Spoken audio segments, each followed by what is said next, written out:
లో హడావిడి కనిపిస్తోంది. ఇటు ఎన్డీఏ అటు ఇండియా కూటమి నేతలు సమావేశం అవుతున్నారు. మోడీ నివాసంలో గంటకు పైగా నాయకులు చర్చించారు. ప్రభుత్వ ఏర్పాటుకు తమను ఆహ్వానించాలని ఇవాళ రాష్ట్రపతి ముర్మును కోరే సూచనలు కనిపిస్తున్నాయి. అటు ఇండియా కూటమి కూడా ప్రభుత్వ ఏర్పాటుకున్న అవకాశాలు సాధ్యాసాధ్యాలపై దృష్టి సారించింది. బీహార్ రాజధాని పాట్నా నుంచి నితీష్ కుమార్, తేజస్వి యాదవ్ ఒకే ఫ్లైట్లో ఢిల్లీకి రావడం, పక్కపక్కన కూర్చొని మాట్లాడుకోవడం అందరి దృష్టిని ఆకర్షించింది. ఇద్దరి మధ్య ఏ అంశాలపై చర్చ జరిగిందనేది ఆసక్తిగా మారింది.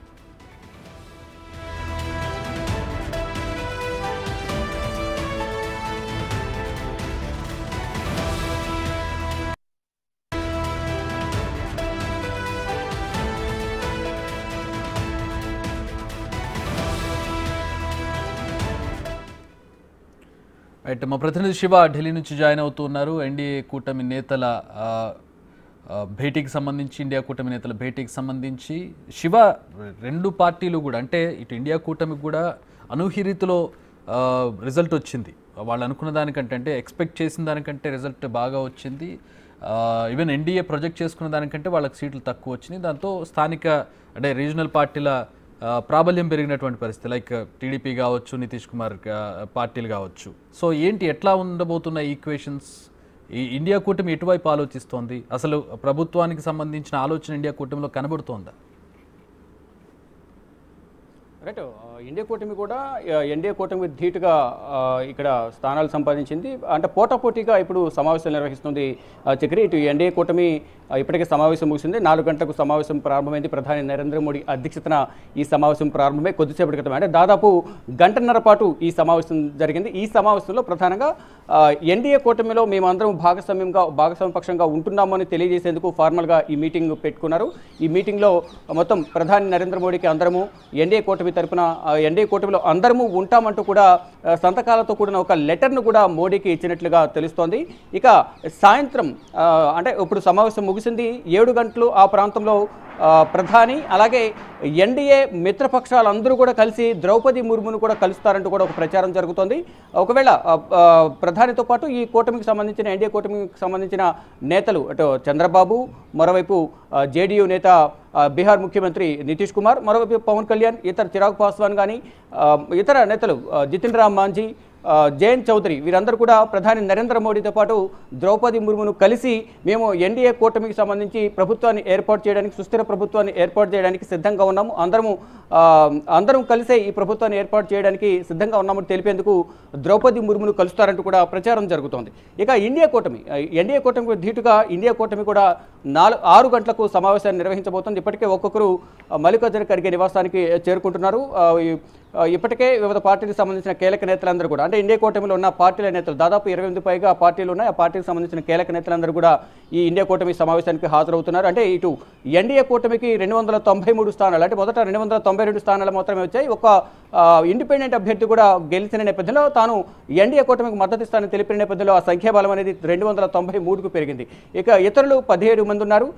ఇటు ఇండియా కూటమికి 234 మంది. మేము కూడా ప్రభుత్వాన్ని ఏర్పాటు చేసేందుకు కావాల్సిన సంఖ్యాబలాన్ని మేము సమీకరించుకుంటామనే ఉద్దేశంతోనే ఈరోజు ఈ సమావేశాన్ని ఏర్పాటు చేశారు. మల్లికార్జున ఖర్గే నివాసంలో ఈ సమావేశానికి ఖర్గే అధ్యక్షతన జరుగుతున్న ఈ సమావేశానికి సోనియా గాంధీ, రాహుల్ గాంధీ, కేసీ వేణుగోపాల్, ఇతర పార్టీల సీనియర్ నేతలు, ఇతర బీజేపీ ఇతర పాలిత రాష్ట్రాల ముఖ్యమంత్రులందరూ కూడా ఈ సమావేశానికి హాజరు కాబోతున్నారు. హాజరైన తర్వాత ప్రభుత్వాన్ని ఏర్పాటు చేయడానికి ఇప్పటికే ఏపీకి సంబంధించిన మాజీ ముఖ్యమంత్రి జగన్మోహన్ రెడ్డిని కూడా అడిగినట్లుగా ఒక సమాచారం అయితే అందుతోంది. అంటే 4 స్థానాలు ఉన్నాయి కాబట్టి ఆ 4 స్థానాలు ఇండియా కూటమికి వస్తే అవి మరింత పెరిగి ఒక్కొక్కరిని కూడా ఆహ్వానించి ఇండియా కూటమిలో భాగస్వామ్యంగా ఏర్పాటు చేసేందుకు వారందరినీ అడిగినట్లుగా కూడా తెలుస్తోంది. అంటే ఇటు జగన్మోహన్ రెడ్డితో పాటు ఇతర పార్టీలకు సంబంధించిన నేతలు కూడా వారిని కూడా సంప్రదించినట్లుగా తెలుస్తోంది. కానీ జగన్మోహన్ రెడ్డి దీన్ని సున్నితంగా తిరస్కరించారనే మరో ప్రచారం అయితే జరుగుతోంది.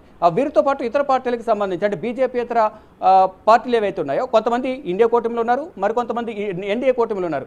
2 కూటమిలో లేని పార్టీలు ఎవరైతే ఉన్నారో, కొంత మోదీకి వ్యతిరేకంగా ఉన్నవారు, ఇటు కాంగ్రెస్కి అనుకూలంగా ఉన్నారు ఎవరైతే ఉన్నారో అటువంటి వారిని తమ కూటమిలోకి ఆహ్వానించేందుకు, అంటే ప్రభుత్వం ఏర్పాటు చేయాలంటే మినిమం 272 స్థానాలు కావాలి కాబట్టి మ్యాజిక్ ఫిగర్ అనేది ప్రజెంట్ కాంగ్రెస్కు అయితే 234 మాత్రమే, మరో 38 స్థానాలు అనేవి కావాల్సి ఉంది. ఈ నేపథ్యంలోనే ఇతరులతో మాట్లాడి ఆ 38 స్థానాలు వారి కైవసం చేసుకునేందుకు ప్రయత్నాలు చేస్తున్నారు. దానిలో భాగంగానే ఇప్పటికే జేడీయూ నేత బీహార్ ముఖ్యమంత్రి నితీష్ కుమార్తో కూడా సంప్రదింపులు జరిపినట్లు తెలుస్తుంది. అంటే మొదటి నుంచి కూడా బీజేపీతర ప్రభుత్వం ఏర్పాటు చేయాలి, ప్రతిపక్ష పార్టీలందరూ కూడా కలిసి రావాలి, అందరినీ ఒక తాటిపైకి తీసుకొచ్చే ఉద్దేశంతో మొదట ఈ ఇండియా కూటమిని ఏర్పరచడంలో కీలక భాగస్వామ్యం వహించింది నితీష్ కుమార్. కానీ అందరూ ఒక తాటిపైకి వచ్చిన తర్వాత నితీష్ కుమార్ ఇండియా కూటమిని వదిలి ఎన్డీఏ కూటమికి వెళ్ళిపోయారు. ఇప్పుడు ఒకవేళ ఏదైనా మంచి పదవి ఇస్తామని ఆశ చూపితే జేడీయూ నేత నితీష్ కుమార్ వస్తారేమో అనే ప్రచారం జరుగుతుంది. ఆయన ముందలే కరాఖండిగా చెప్పేశారు. నితీష్ ప్రధాని పదవి ఎక్స్పెక్ట్ చేశారు, కన్వీనర్ గా కానీ హోమ్ మినిస్ట్రీ ఇలా లేదు. యాక్చువల్గా నితీష్ కుమార్ కూడా ప్రధాని రేస్ లో మొదటి నుంచి కూడా అదే ఒకవేళ రేస్లో ఉన్నారు, మొదటి నుంచి కూడా రేస్లో ఉన్నారు. ఇటు మమతా బెనర్జీ, అరవింద్ కేజ్రీవాల్ కూడా దీంట్లో చీలికి రావడానికి కూడా ప్రధాన కారణం అదే. పలుమార్లు ఈ సమావేశం జరిగినప్పటికీ కూడా ఇండియా బ్లాక్ సంబంధించి పలుమార్లు సమావేశాలు జరిగాయి. ఈ సమావేశాలు జరిగే సందర్భంలో ప్రధానమంత్రి అభ్యర్థి ఎవరు, కన్వీనర్ ఎవరు, కీలక బాధ్యతలు ఎవరికి అప్పగిస్తారనే ప్రచారం చర్చలు జరిగినప్పుడు అక్కడ కొన్నిసార్లు మల్లికార్జున ఖర్గే పేరు, మరొకసారి రాహుల్ గాంధీ పేరు వచ్చిన సందర్భంలో కొంత నితీష్ కుమార్ చెప్పిన కొన్ని సలహాలు పరిగణలోనికి తీసుకోకపోవడం వల్ల కూడా ఆయన అసహనం వ్యక్తం చేస్తూ కూటమికి దూరమయ్యారు అనే వార్తలు కూడా ప్రచారం జరుగుతోంది. ఈ నేపథ్యంలోనే ఆయన ఇండియా కూటమిని వదిలేసి ఎన్డీఏ కూటమికి వెళ్ళారు. ఒకవేళ వీళ్ళు ఆర్చి చూపినప్పటికీ అక్కడ 38 మంది కావాల్సి ఉంటుంది. ఒకవేళ నితీష్ కుమార్ వచ్చినా ఆ సంఖ్య భర్తీ అయ్యే అవకాశం లేదు. అంటే చంద్రబాబుతో కూడా సంప్రదింపులు జరిపారనే ప్రచారం జరుగుతుంది. కానీ దాన్ని ఈరోజు మీడియాతో మాట్లాడుతూ కూడా చంద్రబాబు నేను ఎన్డీఏ కూటమిలోనే ఉంటానంటూ కూడా ఆయన చెప్పారు. ఇక ఇతర పార్టీలకు సంబంధించిన నేతలు ఎవరైతే బీజేపీ అంటే ఎన్డీఏ కూటమిలో ఇండియా కూటమిలో లేని వారు ఎవరైతే ఉన్నారో వారిని కూడా కలుపుకున్నప్పటికీ కూడా ఇటు ఇండియా కూటమికి ప్రభుత్వాన్ని ఏర్పరిచేంత మ్యాజిక్ ఫిగర్కు చేరుకునే అవకాశం లేదు. కానీ ఇక్కడ మ్యాజిక్ ఫిగర్ లేకపోయినా అంటే సింగిల్గా ప్రభుత్వాన్ని ఏర్పాటు చేసేందుకు ఇక్కడ బీజేపీకి లేనప్పటికీ మిత్రపక్షాలతో కలిపి 272 స్థానాలు అంటే 293 స్థానాలు అంటే మ్యాజిక్ ఫిగర్ 272 కావాలి, అక్కడ వాడికి వచ్చింది 241 మాత్రమే. ఇక మిత్రపక్షాలతో కలిపి ఇటు టీడీపీ 16, జేడీయూ 12, ఇతరులు 24, ఇండిపెండెంట్ 1, మొత్తం 293 ఉన్నాయి. 293 ఉన్న నేపథ్యంలో అక్కడ సుస్థిరమైన ప్రభుత్వాన్ని ఏర్పాటు చేసేందుకు ఇప్పటికే నిర్ణయించుకున్నారు. మూడోసారి ప్రధానమంత్రిగా నరేంద్ర మోడీ 8వ తేదీన ప్రమాణ స్వీకారం చేయబోతున్నారు. అది ఈరోజు ఉదయమే 11 గంటలకు కేంద్ర కేబినెట్ సమావేశం ఏర్పరిచిన తర్వాత 17వ లోక్సభకు సంబంధించి కేబినెట్ రద్దు చేయాలని సిఫారసు చేశారు. దానితో పాటు ప్రధాని నరేంద్ర మోడీ ప్రధానమంత్రి పదవికి రాజీనామా చేసి ద్రౌపది ముర్ముకు సమర్పించారు. ద్రౌపది ముర్ము రాజీనామాను అంగీకరించి అంటే కొత్త ప్రభుత్వం ఏర్పడే వరకు అప్పటి వరకు ఆపద్ధర్మ ప్రధానమంత్రిగా ఉండాలంటూ కూడా సూచించారు. మరొక విషయం శివ, జగన్ని సంప్రదించినట్టుగా తెలుస్తుంది. అంటే ఎన్డీఏలో చంద్రబాబు ఉన్నారు కాబట్టి ఇండియా కూటమి నేతలు జగన్ని సంప్రదించినట్టుగా తెలుస్తుంది, జగన్ దాన్ని తిరస్కరించినట్టుగా తెలుస్తోంది. దీనికి సంబంధించి ఏమన్నా న్యూస్ ఉందా?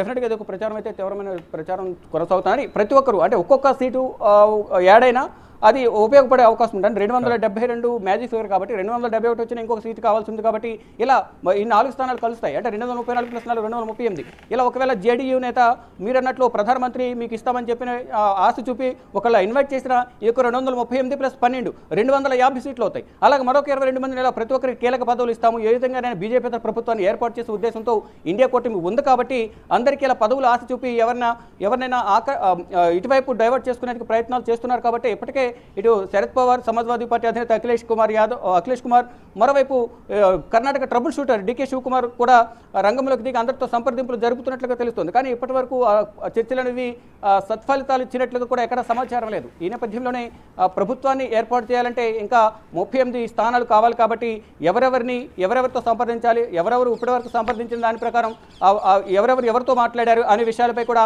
ఈరోజు 6 గంటలకు జరగబోయే ఇండియా కూటమి సమావేశంలో వారి అభిప్రాయాలు షేర్ చేసుకునే అవకాశం కనిపిస్తుంది. ఒకవేళ నితీష్ కుమార్ని ఇన్వైట్ చేస్తే ఏ పదవి ఇవ్వాలి, ఇతరులు పార్టీకి సంబంధించిన నేతలను ఇన్వైట్ చేస్తే ఏ పదవులు ఇవ్వాలి అనే దానిపై ప్రధానంగా చర్చించే అవకాశాలు అయితే కనిపిస్తున్నాయి. మొత్తంగా చూసుకుంటే ఈ ఎన్డీఏ కూటమి సమావేశం ముగిసింది కాబట్టి ఎన్డీఏ కూటమి సమావేశంలో ప్రధానంగా ప్రభుత్వాన్ని ఏ విధంగా ఏర్పరచాలి, ఈ పోర్ట్ఫోలియోలకు సంబంధించి టీడీపీకి ఎన్ని పోర్ట్ఫోలియోలు ఇవ్వాలి, ఇటు ఏపీకి సంబంధించి ఎంతమంది కేంద్ర కేబినెట్లో తీసుకోవాలి, మరోవైపు జేడీయూకు కానీ ఇటు బీజేపీ 241 స్థానాలు ఉంది కాబట్టి వారికి ఎన్ని పోర్ట్ఫోలియోలు ఇవ్వాలి అనే దానిపై కీలకంగా చర్చలు జరుగుతున్నట్టుగా తెలుస్తుంది. మరోవైపు ఇటు కేంద్ర హోంమంత్రి అమిత్ షాను మార్చాలి అనే ప్రతిపాదన కూడా వచ్చినట్టుగా తెలుస్తుంది. అమిత్ షాను హోంమంత్రి నుంచి తప్పించాలనే అంతర్గతంగా బీజేపీ నేతలే చెప్తున్నట్లుగా కూడా మనకు తెలుస్తోంది. దానిలో భాగంగా దానిపై కూడా చర్చించారా లేదా అనేది కూడా అధికారికంగా తెలియాల్సింది. మొత్తంగా చూసుకుంటే ఎన్డీఏ సంబంధించి కూటమి సమావేశం ముగుస్తుంది. ఇక మరి కాసేపట్లోనే ఇండియా కూటమి సమావేశం ప్రారంభం కాబోతోంది. అసలు ఎన్డీఏ కూటమి నుంచి వైదొలిగి ఇటు ఇండియా కూటమికి మద్దతు ఇచ్చే పార్టీలు ఏమైనా ఉన్నాయా? అసలు అంత ఊగిసలాట్లు ఉన్న పార్టీలు ఉన్నాయా? రైట్, డెఫినెట్గా లేవనే చెప్పాలి. ఎందుకంటే మొదటి నుంచి కూడా 2 సార్లు 10 సంవత్సరాల పాటు అధికారంలో ఉన్నారు, అధికారంలో పదవులు అనుభవించున్నారు. ఇప్పుడు 3వ సారి కూడా అంటే కావాల్సిన మ్యాజిక్ ఫేర్ అంటే మీరు అన్నట్లుగా వెళ్ళినప్పటికీ కూడా ఇటు ఎన్డీఏలో బీజేపీతో పాటు జేడీయూ, టీడీపీ 2 ఉన్నాయి. వారితో డెఫినెట్గా వెళ్ళే అవకాశం లేదు, వాళ్ళు వెళ్ళనని కరాఖండిగా చెప్పేశారు. ఇక ఏదైతే మిత్రపక్షాలు ఉన్న 24 స్థానాలు ఏవైతే ఉన్నాయో ఆ 24 స్థానాలకు సంబంధించి వెళ్ళినప్పటికీ కూడా ఈ 234 + 24 వెళ్ళినా అక్కడ ప్రభుత్వాన్ని ఏర్పాటు చేసేందుకు అవకాశం ఉండదు. ఒకవేళ వాళ్ళందరూ వెళ్ళినా మరికొంతమందిని బయట పార్టీల నుంచి తీసుకొచ్చే అవకాశం ఉంటుంది. వీళ్ళు ఇక్కడ ఇండియా కూటమి ఇంత గేమ్ ప్లాన్ చేసినప్పుడు ఇటు 2 సార్లు ప్రధానమంత్రిగా ఉన్న వ్యక్తి ప్రధాని నరేంద్ర మోడీ అలాగే అమిత్ షా ద్వయం అదే చాతుర్యం ప్రదర్శించే అవకాశం ఉంటుంది. ఇటు కాంగ్రెస్ పార్టీ ఇండియా కూటమిలో ఉన్న వారిని తిరిగి ఎన్డీఏ కూటమిలోకి ఆహ్వానించే అవకాశం ఉంటుంది. అంటే ప్రతి ఒక్కరు కూడా ఎత్తులకు పై ఎత్తులు వేసే అవకాశం ఉంటుంది. రాజకీయ ఉద్దండులు ఇక్కడ ఉన్నారు కాబట్టి ఒకరికి తెలియకుండా మరొకరు ఎత్తులు పై ఎత్తులు వేసే అవకాశం ఉంటుంది. ఒకవేళ ఇన్ కేసు ఎవరైనా ఎన్డీఏ కూటమి నుంచి ఇండియా కూటమిలోకి వెళ్ళినప్పటికీ కూడా ఎట్టి పరిస్థితుల్లోనూ ఎన్డీఏ కూటమి అధికారంలోకి వచ్చే అవకాశం ఉంది. కాబట్టి తర్వాత ఏదో ఒక విధంగా ఇప్పుడు ఏదైతే దర్యాప్తు సంస్థలను ఉపయోగించి ప్రత్యర్థి పార్టీలను ఏ విధంగా అయితే ఇబ్బంది పెట్టారో అదేవిధంగా ఇబ్బందులు ఎదుర్కొనే అవకాశం వస్తుందనే భయంతో ఎవరు కూడా ఎన్డీఏ కూటమిని వదిలి ఇండియా కూటమికి వెళ్ళే అవకాశం అయితే లేదు. చక్రి రైట్, అదే మీరు చెప్పినట్టుగా ఒకవేళ ఎన్డీఏ ప్రభుత్వం ఏర్పాటే, ఎందుకంటే ఎక్కువ అవకాశాలు ఎన్డీఏ కూటమికి ఉన్నాయి. ఆల్రెడీ వాళ్ళు ఆ ప్రపోజల్లో ఉన్నారు, ఆల్రెడీ ద్రౌపది ముర్మును సంప్రదించారు. ఎప్పుడైనా అపాయింట్మెంట్ ఇచ్చే అవకాశం ఉంది, ఎప్పుడైనా పిలిచే అవకాశం ప్రభుత్వ ఏర్పాటుకి. సో ఆల్మోస్ట్ అక్కడ కార్యక్రమం పూర్తయిపోయింది కాబట్టి అక్కడ నుంచి ఇటు వచ్చో లేదంటే అటు ఇటు ఇప్పుడు జగన్మోహన్ రెడ్డి లాంటి నేతలు అటు ఇటు కాకుండా ఇండియా కూటమికి ఇప్పుడు మద్దతు ఇచ్చి మోదీకి వ్యతిరేకంగా అయినటువంటి పరిస్థితుల్లో తర్వాత వచ్చేటటువంటి కాన్సిక్వెన్సెస్ ఎలా ఉంటాయో గత 10 ఏళ్ల నుంచి చూస్తున్నటువంటి పరిస్థితి. సో ఆ భయంతో బహుశా ఇలా ఏది కానటువంటి పరిస్థితుల్లో ఎందుకు ఉండాలి అని చెప్పి మేబీ మద్దతు ఇచ్చే ధైర్యం కూడా చేయకపోవచ్చు.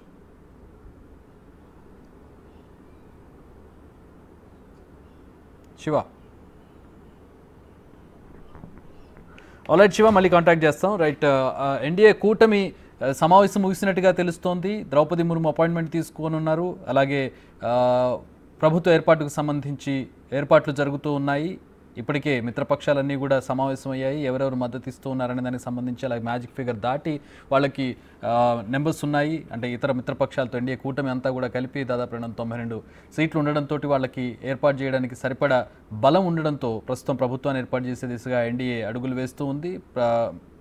మోదీ 3వసారి ప్రధానిగా ప్రమాణ స్వీకారం చేయడానికి ఏర్పాట్లు జరుగుతున్నాయి. మరోపక్కన ఇండియా కూటమి నేతల సమావేశం కూడా జరుగుతుంది. అయితే ఈ సమావేశం దేనికి జరుగుతూ ఉంది, దేనికోసం జరుగుతుంది? ఎందుకంటే ప్రభుత్వం ఏర్పాటు చేసే అవకాశం కనపడడం లేదు, పార్టీల నుంచి మద్దతు లభించే అవకాశం కనపడడం లేదు. నితీష్ కుమార్ అనూహ్యంగా ఎన్డీఏ వైపు వెళ్ళిపోవడం, ఇక ఆయన వచ్చే పరిస్థితి కూడా లేకపోవడంతో ప్రస్తుతం ఎన్డీఏ కూడా బలంగా కనపడుతుండడంతో ఇండియా కూటమికి కొన్ని సీట్లు తక్కువగా ఒక అవకాశం మిస్ అయిందని చెప్పుకోవచ్చు ఇండియా కూటమికి. రైట్, మా ప్రతినిధి శివ జాయిన్ అవుతూ ఉన్నారు.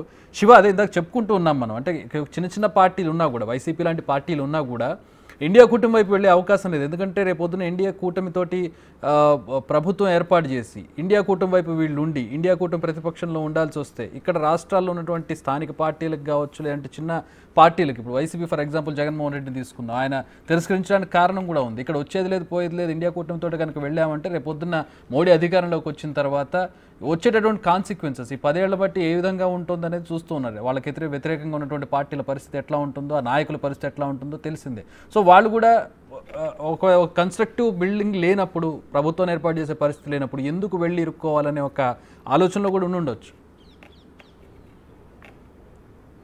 రైట్, డెఫినెట్గా మీరు అన్నట్లు డెఫినెట్గా అది కరెక్టే. ఇప్పటి వరకు మనం చూస్తున్నాం 10 సంవత్సరాల కాలంలో ప్రత్యర్థి పార్టీలు ఎటువంటి ఇబ్బందులు ఎదుర్కొన్నారనేది కూడా మనం చూస్తున్నాం. ఫర్ ఎగ్జాంపుల్ మనం ఢిల్లీలో జరిగిన ఢిల్లీ లిక్కర్ పాలసీ సంబంధించి కానీ, ఇటు తెలంగాణలో సౌత్ గ్రూప్లో కవిత కీలకంగా వ్యవహరించారంటూ కూడా కవితని తీసుకొచ్చి తిహార్ జైల్లో ప్రజెంట్ ఉన్నారు. ఇటు అరవింద్ కేజ్రీవాల్ కూడా అరెస్ట్ చేశారు. ఇలా ప్రతి ఒక్కరిని కూడా అంటే అక్కడ స్కామ్ జరిగినప్పటికీ కూడా ప్రతి ఒక్కరిని అరెస్ట్ చేయడం ఆల్రెడీ కేసెస్ ఉన్నాయి కదా, ఆల్రెడీ కేసెస్ ఉన్నాయి, బెయిల్ మీద ఉన్నారు ఆయన.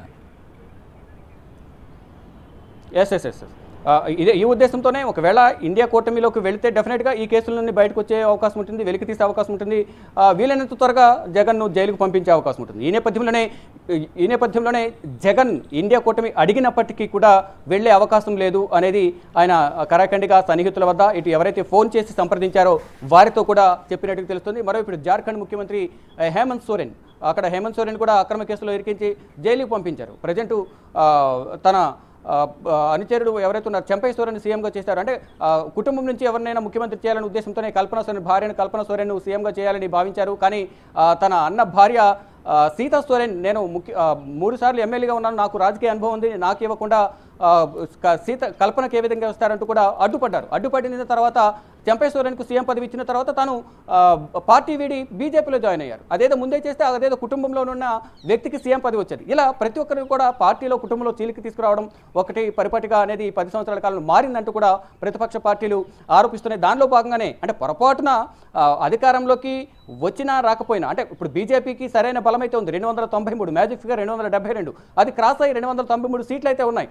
కానీ ఇప్పుడు ఇండియా కూటమి ఏదో ఒక విధంగా వస్తుంది అని వెళ్ళినప్పటికీ కూడా ఇక్కడ రాజకీయ చతురత, రాజకీయ ఉద్దండులు, ముఖ్యమంత్రి చేసిన అనుభవం కానీ ఇప్పుడు ప్రధానమంత్రిగా 2 సార్లు చేసిన అనుభవం కానీ అక్కడ వినియోగించి ప్రత్యర్థి పార్టీల నుంచి కూడా ఆయన కూడా వలసలు ప్రోత్సహించే అవకాశం ఉంటుంది. ఈ నేపథ్యంలోనే ఇన్ కేసు ఎవరైనా ఎన్డీఏ కూటమిలో ఉన్నవారు వెళ్ళినప్పటికీ కూడా ఇక్కడ మళ్ళా బీజేపీ అంటే ఎన్డీఏ కూటమి అధికారంలోకి వస్తే, ప్రభుత్వంలోకి వస్తే మీరన్నట్లుగా రాజకీయ కక్ష ధోరణులు అనేవి ఎక్కువగా ఉండే అవకాశం ఉంది. అనేక సమస్యలు ఎదుర్కొనే అవకాశం లేకపోలేదనేది ప్రధానంగా మనకు తెలుస్తుంది. ఈ నేపథ్యంలోనే ప్రతి ఒక్కరు కూడా ఇండియా కూటమి వెళ్లేందుకు భయపడుతున్న పరిస్థితులు అయితే కనిపిస్తా ఉన్నాయి.